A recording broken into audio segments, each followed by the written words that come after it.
Good morning. We are extremely pleased that you are here. It is good to come together for the purpose of co-creating. Do you agree? Yes. You are knowing what you are wanting? Yes. Precisely, clearly, exactly. And you are in perfect alignment with that desire, yes? No? Yes. You are appreciating the evolution of your desire? Yes. You've reached the place where unfulfilled desires thrill you? Well, we got right to it, didn't we? So, what you said to us with your obvious silence is, when things are going the way I think I want them to go, then I feel very good. But if I want something that I cannot see the obvious unfolding of, then I do not feel so good? Is that how it is? When my manifestations please me, then my heart soars. But if there's something in my life experience that is unpleasing, then my emotional response responds to the reality of what is. Is that what you're saying? That's how it is for most. But you know what? You've got to get over that. Because whatever you are giving your attention to is causing your vibrational offering. And your vibrational offering is creating your future experience. So, if there is something in your now experience that you really want to happen that is missing, or if there is something that is happening that you would like to be missing, and if you are giving a large percentage of your attention to things as they are, then your future experience is going to contain those same missing parts or those same present parts. In other words, most of our physical friends, most of them, offer the majority of their vibration in response to their observation of what is. So that helps you if what you're observing is pleasing to you, but it hinders you if what you're observing is not pleasing to you. And what so many of our human friends, bless your physical hearts, do is you then set out to try to control the conditions, because after all, good conditions make you feel good and bad conditions make you feel bad, so let's just whip all these conditions into shape. And we say, aren't you ready to give that one up yet? It has not been working very well.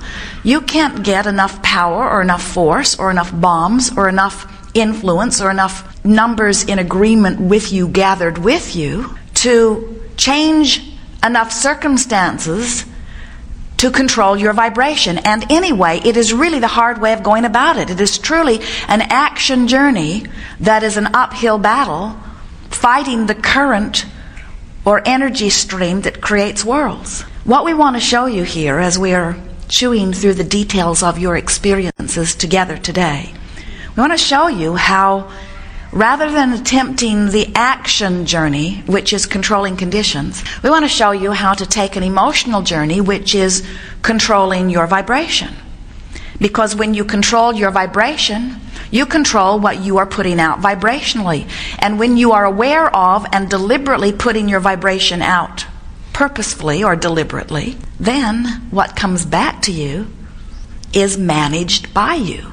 That's why we call it deliberate creation. We could call it deliberate vibration. We could call it deliberate focus, deliberate projection of thought, deliberate sifting and sorting of the data of my life, deliberately looking at what is and choosing parts of it that feel good, deliberately anticipating to the future, deliberately sifting through the past and selecting the parts of the past that feel good to me, but deliberately choosing what I focus upon based upon its vibrational content. Which means deliberately choosing what I focused upon based upon its vibrational content, but most importantly, based upon the way it feels to me when I focus upon it. Now, why are those two things the same thing?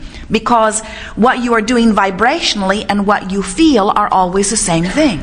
All of your emotions are, without exception, your visceral signal of your vibrational content. And your vibrational content is about your connection to your source energy and what you are doing about it as you are focusing it through your physical vessel. Do you get that? You are extensions of source energy. You are magnificent creators. And as magnificent creators who have come forth in this physical time-space reality, in this leading edge environment, you said, I am a focusing genius. I have the energy that creates worlds flowing through me, and as I focus out into my physical environment, I choose the objects of my attention, and as I focus, I offer a vibration. Now get this, this is the most important thing you'll ever hear anywhere. I choose an object of attention which vibrationally aligns with my current and stream and broader view, or doesn't. And when it aligns, you feel wonderful. And when it doesn't align, you don't feel so good. So your emotions are all about your vibrational connection with Source and what you're doing about it here. So for example, you are worthy beings. You could not be more loved, more adored, or more understood as valued. That's just the way it is. That's how Source feels about you, no matter what. So here you are, having an opinion about yourself.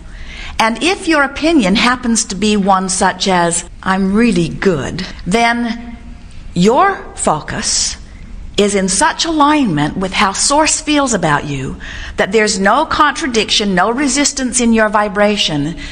All streams are open and you feel wonderful. You're tuned in, tapped in, turned on. But if in this moment your opinion of self or others is not good, not valid, not worthy, done something wrong, should be ashamed, the reason that that feels so awful is because your choice of focus is so contradictory in vibrational nature to that of your Source energy that you have introduced powerful resistance into your stream. And resistance always shows up in the form of negative emotion. You call it a lot of different things. You call it fear, you call it hate, you call it anger, you call it frustration, you call it depression, you call it overwhelmment, you call it a lot of different things. Some of it stronger, some of it milder. Of course, there are many levels of resistance, aren't there? So when you are a deliberate creator, then you are one who deliberately focuses. But we notice as we began teaching some of you about deliberate creation, and we began encouraging you to deliberate focus, that you began to become afraid of your thoughts. You would say, oh, cancel, cancel, as you would hear something that you deemed negative flowing out of your mouth, and you would try to suck it back before the universe got hold of it and manifested it into your experience. And we're wanting you to realize that you have so much leeway. There is so much well-being that surrounds you. You are so adored. You do not need to be afraid of your thoughts. And so we began calling this, instead of the science of deliberate creation, which made you all so deliberate or worried about not being, we are now calling this gathering the art of allowing, because it speaks more to what we want you to focus upon, which is your continuing awareness of your emotional state, so that you can tend to your vibration, so that you can tend to your connection, so that you can tend to your allowing of that connection with who you really are. Allowing of what? Allowing of who you really are to flow through you, so that you may have the enjoyment of your moment in the way your Source has the enjoyment of your moment. You are genius creators. You're not new at this. You didn't just get here. You're not here on some assignment to learn and prove worthiness. You are worthy.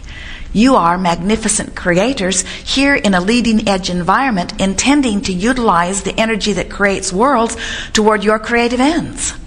And when you feel good, you are doing just that. And when you feel not good, you've pinched yourself off from the stream, and you are riding in the discomfort of a lessened ability to create in the way you are worthy of and capable of.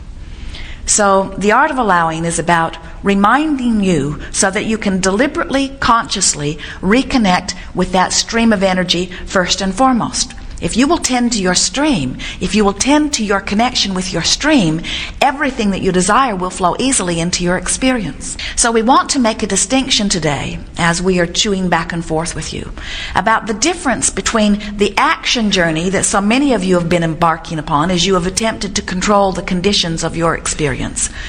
And we want you to begin to gently shift over to an awareness and an application of what we are calling the emotional journey, which means nothing is more important than that I feel good. And every effort that I make is toward helping me align with the energy of my source. Now, sometimes people say, "Oh, Abraham, you're trying to teach people to feel good. Won't you teach them to feel good, and won't them feeling good then jeopardize the rest of us?" And we say, not even possible. It is not possible for someone to align with source energy and then evoke or wreak havoc upon the rest of you. It just doesn't happen. You don't do mean things from your place of connection. From your place of connection, you feel secure. The only time we ever see anyone acting out in some sort of revenge is from a vibrational standpoint of fear or from a standpoint of vulnerability. You don't behave in those ways when you are secure, and when you are connected to who you are secure. You know your value, and you don't just set out to prove your value by mowing over others, you see. So don't worry about the world becoming chaotic as more and more people rediscover their connection to who they are. The opposite will be true. As more and more people rediscover their connection to who they are, you will begin living, as so many of your teachers have taught, unconditional love. The emotional journey is about learning that you do not have to change the conditions. You just change your vibration, and then the conditions change. So, imagine that we want to begin by here making a distinction between the action journey that so many are attempting and the emotional journey, which will go ever so much better for you. We'll do a sales job all day here today until we have convinced you that the emotional journey is simple, easy to apply, and massively productive for you. So the action journey goes something like this. Here you stand in a place where you don't have enough money. Maybe there are more bills in your mailbox than you have money in your bank account. Maybe you are receiving calls from people who would like you to send the money to them that you owe them. Maybe you are just frustrated because there are many things that you want that you do not have the ability right now to purchase. Maybe you are just wanting more financial freedom, but you are standing in a place where you have identified that you don't have enough money. So the action journey goes something like this. Well, I don't have enough money, and I would like to earn more money, but I'm already at the top of my skill level, so I need more education. But before I get more education, I'd better try to figure out what the economy is asking for, and I'd better get futurist economists who can project down the road a little bit, because my education is going to take me a little while. So I need to figure out what the economy will be asking for at the end of my education. And once I find that person, well, maybe I better find several of them because they all think different things. And then I'll get a sort of team of them together, and I'll figure out what the future economy is asking for. And then I will set out to get the best education possible. I have to be careful that I find something that's sort of bent toward my skills, and I also have to figure out how to carve out time out of my experience now to go back to get this education. And I probably have to go into deeper debt in order to get the education that I'm going to need, and so I'll probably need some financing. So I have to find someone who I can convince that my futurists are right about what I am educating myself in, so that I will be prepared, and I have to convince them that I have the ability to stick to it, that I really will not waste this money. And so I will get my plan together, and then I will set out and I will find all of the people who will line up with me, and then I will find a school, and I have to find one that's close enough. Well, now I'm going to have to move because there is no school that is close enough to me that I will be able to work and go to school. And we say, oh, just shoot me now. Well, now you have the education, and now you have to go through this long sorting process, and you are applying yourself to many different institutions, and you are now having to convince them that you are the best one suited for what they are looking for. And even though you're quite old now, because it's taken you quite a while to get through all of this school, you have to convince them that you have many more good years in you, and you have to do a really good interview. And now they've hired you, and now they're not paying you hardly anything, because after all, this is a new entry job. And now you have to convince them that you are really worth more than they are offering you now. And well, in fairness, we have to say this is not the journey we recommend, so we're not putting it in the best light. But it is not too far from the way many of you are approaching this action journey toward the income that you will earn. Now, the emotional journey is a bit simpler. It goes like this. I have to move emotionally from fear to hope. We've enjoyed this interaction immensely. Now, you're not sure that we're right about this, but we know we are. Because we know that when you are in a place of fear, that you hold yourself vibrationally in a place that the things that you're asking for cannot come to you.